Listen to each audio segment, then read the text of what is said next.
Life can be very loud. So many voices call for our attention. The world shouts. Our worries scream. It is easy to feel lost. It is easy to feel confused. Where do we turn? Who has the answers we need? Amidst all this noise, there is a gentle sound. It is a whisper. It is a loving call. God invites us to come to him. He says, "Seek me first." This is not a demand shouted from afar. It is a tender invitation. He wants to be found by you. He wants to be your first thought. Think of a child in a crowded place. They look for their parent's hand. When they find it, fear melts away. Seeking God first is like that. We are looking for our Father. He is always there, waiting. He offers his hand to guide us. Seek him first. Many years ago, God's people felt lost. They were far from home. They were in a place called Babylon. Their hearts were heavy with sorrow. They wondered if God had forgotten them. They longed for hope. They needed a promise to hold on to. Does this sound familiar sometimes? We too can feel far from where we want to be. God spoke to them through a prophet. His name was Jeremiah. God gave them words of comfort. He gave them words of promise. These words are found in the Bible, in the book of Jeremiah, chapter 29. These ancient words still speak today. They speak to your heart. They offer hope when things seem dark. God said something truly amazing. He said, "For I know the plans I have for you." Think about that. God has plans. Plans for good, not for disaster. Plans to give you a future. Plans to give you hope.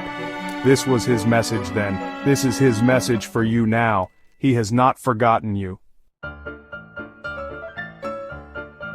Why is seeking God first so important? One big reason is purpose. We all want to know why we are here. We all search for meaning in our lives. Without God, life can feel like a ship without a rudder, drifting on a vast ocean, tossed by waves of confusion. We try many things to find purpose, but true purpose comes from our Creator. When we seek God, he begins to show us his plan. It is like finding a compass. Suddenly, we have a direction. North is clear. We start to understand our unique gifts. We see how we can make a difference. Our daily tasks take on new meaning. We are part of something bigger than ourselves. God designed you for a purpose. I remember a time I felt very unsure. What was I supposed to do with my life? I tried different paths. None felt quite right. Then, I started to truly seek God first. Slowly, a sense of clarity emerged. Life is not always easy. We all face challenges. Sometimes the mountains seem too high to climb. Sometimes the storms feel too strong to endure.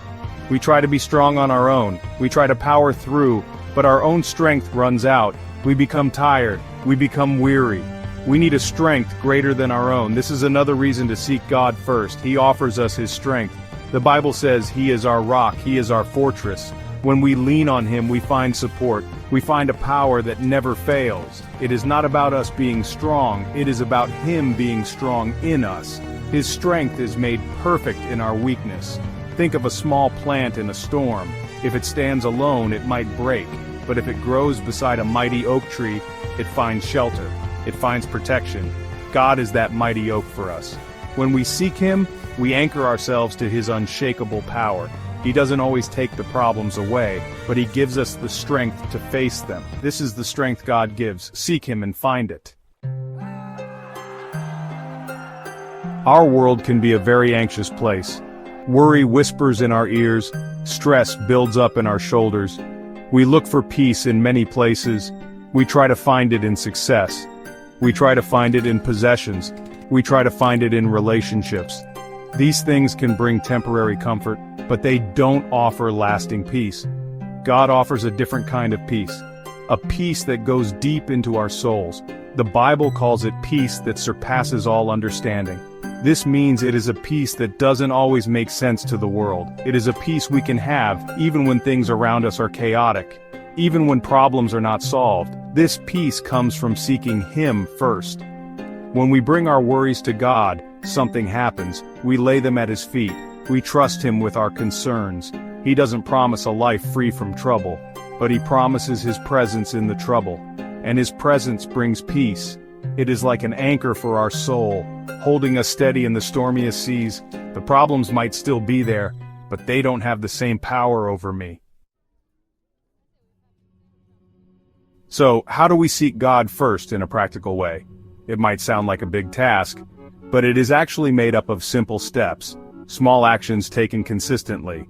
It is not about grand, heroic gestures. It is about building a daily habit, a habit of turning our hearts toward Him, before all else.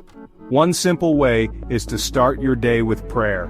Before you check your phone, before you read the news, before your feet hit the floor perhaps, just a few moments to say, "Good morning, God.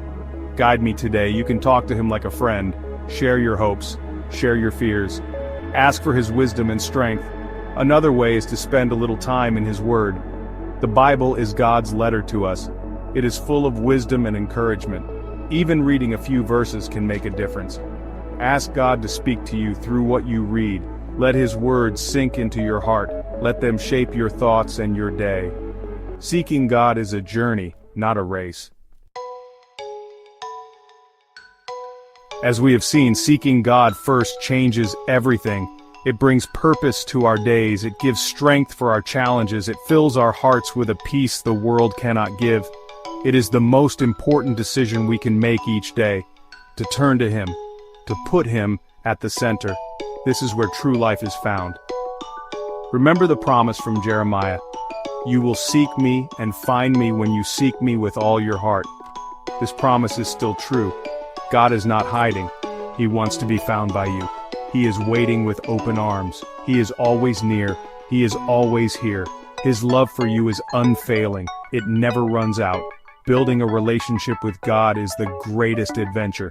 It is a journey of discovery, a journey of growing closer to the one who made you, the one who loves you perfectly. There will be ups and downs. There will be times when it feels easy. There will be times when it feels hard. But He is always faithful. So I encourage you today, make that choice. Seek God first. You will find Him.